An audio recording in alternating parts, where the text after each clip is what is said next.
Hello friends, welcome to legal galaxy. मैं उमा मिश्रा आप सबका बहुत बहुत स्वागत करती हूँ। फ्रेंड्स, हम लोग आईपीसी को डिस्कस कर रहे हैं और इसमें बहुत सारे टॉपिक्स पिछले वीडियो में हमने आप लोगों के साथ शेयर किया था। और जस्ट प्रीवियस टॉपिक हमारा था प्रिंसिपल ऑफ लीगलिटी का। और प्रिंसिपल ऑफ लीगलिटी के बाद आज हम आप लोगों के साथ एक नया टॉपिक डिस्कस करने वाले हैं जिसका नाम है protection of the accused. Friends, आप लोगों को पता है कि हमारे यहाँ जो लीगल सिस्टम है या हमारे यहाँ जो पेनल लॉ है वो एक्यूज्ड फ्रेंडली है। मतलब कि जो फंडामेंटल राइट्स है वो एक सिटीजन के साथ साथ एक्यूज्ड को भी वैसे ही अवेलेबल होता है। तो इसीलिए जब तक उसे पनिशमेंट नहीं दिया जाता या जब तक उसको गिरफ्तार किया जाता है या उसकी प्रोसीडिंग स्टार्ट होती है तब भी उसके फंडामेंटल राइट्स बने रहते। आइए अब हम ये देखते हैं कि एक्यूज्ड को प्रोटेक्ट करने के लिए कौन कौन सी डॉक्ट्रिन या प्रिजम्पशन हमारे इंडियन पेनल कोड में यूज किए जाते हैं। इसमें सबसे पहला डॉक्ट्रिन है वह है डॉक्ट्रिन ऑफ डबल जियोपार्डी अर्थात दोहरे खतरे का सिद्धांत। और सेकंड है presumption of innocence. And third है doctrine of self incrimination. And fourth is the right to legal aids. तो हम इस सबको बारी बारी से और अच्छे से समझने की कोशिश करते हैं। तो हम स्टार्ट करते हैं सबसे पहले पॉइंट से। सबसे पहले पॉइंट का नाम है डॉक्ट्रिन ऑफ डबल जियोपार्डी और इसे हिंदी में कहा जाता है दोहरे खतरे का सिद्धांत। Doctrine of double jeopardy is the most important principle of the criminal justice system. अगर सिंपल शब्दों में हम इसका अर्थ समझने की कोशिश करें तो इसका अर्थ यही है कि एक ही कार्य के लिए किसी व्यक्ति को एक से ज़्यादा बार दंडित नहीं किया जाएगा। और यह जो प्रिंसिपल है यह कॉमन लॉ का प्रिंसिपल है और यह कॉमन लॉ के एक लीगल मैक्सिम पे आधारित है जिसका नाम है actor fries equity and actor fries convict अर्थात प्रांग दोष मुक्ति और पूर्व दोष सिद्धि, जिसका अर्थ होता है कि अभियुक्त पश्चातवर्ती विचारण के दौरान पूर्व दोष मुक्ति और पूर्व दोष मुक्ति की सहायता ले सकता है। अर्थात अगर एक बार वह पनिशमेंट भोग चुका है, एक बार वह सज़ा भोग चुका है, सज़ा प्राप्त कर चुका है तो वह दोबारा सेम ऑफेंस के लिए ना प्रोसीड किया जाएगा और ना ही कन्विक्ट किया जाएगा। डॉक्ट्रिन ऑफ डबल जियोपार्डी को फुलफिल होने के लिए या इसको लागू कराने के लिए 3 इम्पॉर्टेंट क्वेश्चन का पॉजिटिव आंसर होना बहुत ज़रूरी है। सबसे पहला क्वेश्चन है कि क्या प्रथम अभियोग के दौरान अभियुक्त खतरे में था। सेकंड है कि क्या प्रथम अभियोग में अंतिम निर्णय दिया गया था। थर्ड है कि क्या प्रथम आरोप वस्तुतः वही था जो वर्तमान का है। अर्थात ये 3 सारे जो महत्वपूर्ण प्रश्न हैं इन तीनों का आंसर जो है वो पॉजिटिव होना चाहिए। अगर पहले लगाया गया अभियोग वही है जो अभी लगाया गया है तभी डॉक्ट्रिन ऑफ डबल जियोपार्डी लागू होगा, अदरवाइज लागू नहीं होगा। इसमें एक वर्ड यूज हुआ है कि अंतिम आदेश। तो यहाँ अंतिम आदेश का अर्थ है कि यह आदेश केवल निर्देश नहीं होना चाहिए कि निर्देशित करके छोड़ दिया गया है या फिर डरा धमका के छोड़ दिया गया है, बल्कि इसमें ये निश्चित होना चाहिए कि दोष मुक्ति हुई होगी या फिर दोष सिद्धि हुई होगी, क्योंकि दोष मुक्ति और दोष सिद्धि ये अंतिम आदेश ही होता है। अंतिम आदेश के अनुसार ही या तो व्यक्ति को दोष मुक्त किया जाता है या तो दोष सिद्ध किया जाता है। अगर अंतिम आदेश दिया गया है तो डबल जियोपार्डी लागू होगा, अगर अंतिम आदेश नहीं दिया गया है तो डबल जियोपार्डी लागू नहीं होगा। ये तो रही इंग्लिश कॉमन लॉ की बात। अब इंडियन लॉ में इस चीज़ को कहाँ पे कोडिफाइड किया गया है तो संविधान का अनुच्छेद 20 क्लॉज 2 है, उसमें यह सिद्धांत दिया गया है कि किसी भी व्यक्ति को उसी अपराध के लिए एक बार से अधिक अभियोजित व दंडित नहीं किया जाएगा। और इसी से मिलता जुलता सीआरपीसी के सेक्शन 300 की उपधारा 1 में उपबंधित किया गया है। जहाँ तक बात संविधान के अनुच्छेद 20 क्लॉज 2 की है तो उसमें 3 बातें अंतर्विष्ट की गई हैं। सबसे पहली बात है कि कोई व्यक्ति किसी अपराध का दोषी हो, अगर अपराध का दोषी नहीं होगा तो फिर वह इनका 20(2) के तहत नहीं आएगा। और दूसरी बात इसमें है कि अभियोजन या प्रक्रिया किसी न्यायालय या न्यायिक अधिकरण आपके समक्ष होनी चाहिए। अगर जो प्रोसीडिंग चलाई गई है वह कोर्ट में नहीं चलाई गई है, कहीं और चलाई गई है, तो भी यह शर्त पूरी नहीं करता है। तीसरी है कि अभियोजन उस विधि से संबंधित होनी चाहिए जो अपराध का गठन करती है और दंड का प्रावधान प्रस्तुत करती है।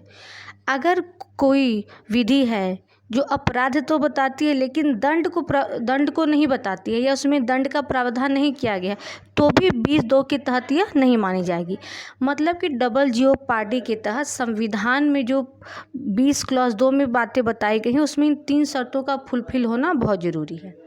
अब बात करते हैं हम सीआरपीसी के सेक्शन 300 की।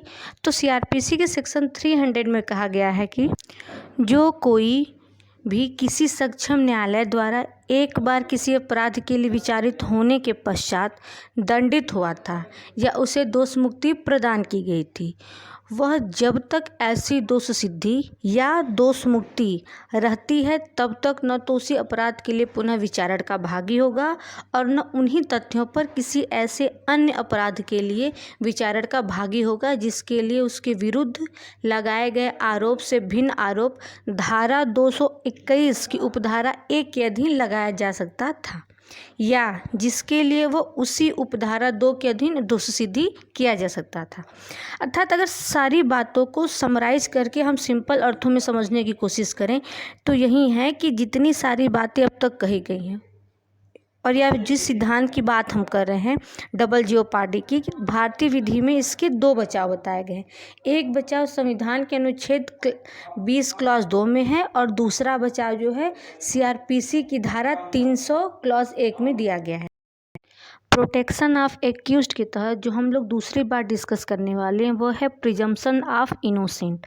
अर्थात किसी भी व्यक्ति को तब तक निर्दोष माना जाता है जब तक कि उसके खिलाफ दोष सिद्धि सिद्ध न हो जाए या उसके ऊपर जो भी आरोप लगाए गए हैं वह सिद्ध न हो जाए। फोर्थ है डॉक्ट्रिन ऑफ सेल्फ इंक्रिमिनेशन। इसे आत्म अपराधरोपण का सिद्धांत कहते हैं। कहीं कहीं इसके लिए वर्ड आत्म अभिसंशयन भी प्रयुक्त होता है। देखिए, सेल्फ इंक्रिमिनेशन में क्या है कि किसी भी व्यक्ति को अपने ही विरुद्ध गवाही देने के लिए या साक्ष्य देने के लिए किसी भी तरीके से बाध्य नहीं किया जाएगा और इसकी गारंटी जो है संविधान के भाग 3 में जिसमें फंडामेंटल राइट्स दिया गया है उसमें इंक्लूड है और उसमें अनुच्छेद 20 क्लॉज 3 है। उसमें यह बात स्पष्ट रूप से कहा गया है कि किसी भी व्यक्ति को या किसी भी अभियुक्त को कोई भी व्यक्ति अपने ही विरुद्ध साक्ष्य देने के लिए बाध्य नहीं होगा या उसे बाध्य नहीं किया जाएगा। एक्चुअली एक केस आया था 1954 में MP शर्मा और वर्सेस सतीश चंद्र का। इसमें भी सुप्रीम कोर्ट ने कुछ गाइडलाइन दिया था 20 क्लॉज 3 के बारे में कि कब कब किन व्यक्तियों को सुरक्षा दी जाएगी। इसके बाद लास्ट में हमारा आता है जो है राइट टू लीगल एड से रिलेटेड जो प्रोविज़न है वो भी directive principle of state policy में आर्टिकल 39A में इंक्लूड हुआ है। साथ में अगर हम CRPC के भी प्रोविज़न को देखें तो उसमें सेक्शन 303 में इस बात को इंक्लूड किया गया, मतलब वहाँ भी right to free legal aid की बात कही गई है। देखिए, right to free legal aid देने का सबसे बड़ा उद्देश्य ये था कि जैसे कुछ अपराधी हैं जो एडवोकेट नहीं कर सकते हैं, जिन्हें ये जानकारी नहीं कि उन्होंने कौन सा ऑफेंस किया है या क्यों उन्हें गिरफ्तार किया गया है, क्यों उन्हें निरोध में रखा गया है, तो ऐसे व्यक्तियों को फ्री लीगल एड प्रोवाइड करने की जिम्मेदारी स्टेट की होती है।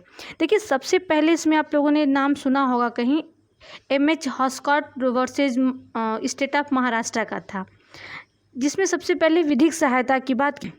इसके बाद 2-4 और केस लॉ इस पर आए थे जिसमें विधिक सहायता को देने की बात कही गई थी और उसमें भी वो जो भी एडवोकेट या प्लीडर किए जाएंगे वो स्टेट के फाइनेंस पर होंगे, मतलब उसका खर्च जो होगा वह स्टेट प्रोवाइड करेगा, ना कि वह एक्यूज्ड। देखिए, अगर थोड़ा सा हम कॉन्स्टिट्यूशन की तरफ और जाएं तो आर्टिकल 22 में भी यह बात कहा गया है कि उसमें देखिए बेसिकली 2 राइट्स दिए गए हैं अभियुक्त को। एक तो पहली बात कि वह गिरफ्तारी के कारणों को जाने कि आखिर उसे क्यों गिरफ्तार किया गया है, और उसी में दूसरा है कि उसे अपने पसंद के अधिवक्ता से मिलने और उससे परामर्श लेने का अधिकार है। ऐसे देखिए अभियुक्त को प्रोटेक्ट करने की जो भी डॉक्ट्रिन्स थे वो हम लोग देख लिए हैं। इसमें कुछ और चीज़ें हैं जो और ज़्यादा एलोबरेट करके पढ़ने की ज़रूरत है, लेकिन वो अभी एलोबरेट करके पढ़ने की ज़रूरत नहीं। इसको जैसे कॉन्स्टिट्यूशन के जो आर्टिकल इसमें इंक्लूड है वो तब हम पढ़ेंगे जब कॉन्स्टिट्यूशन को पढ़ेंगे। सीआरपीसी के कुछ सेक्शन इसमें है, उसको भी हम तब और ज़्यादा डिटेल में पढ़ेंगे जब सीआरपीसी पढ़ेंगे।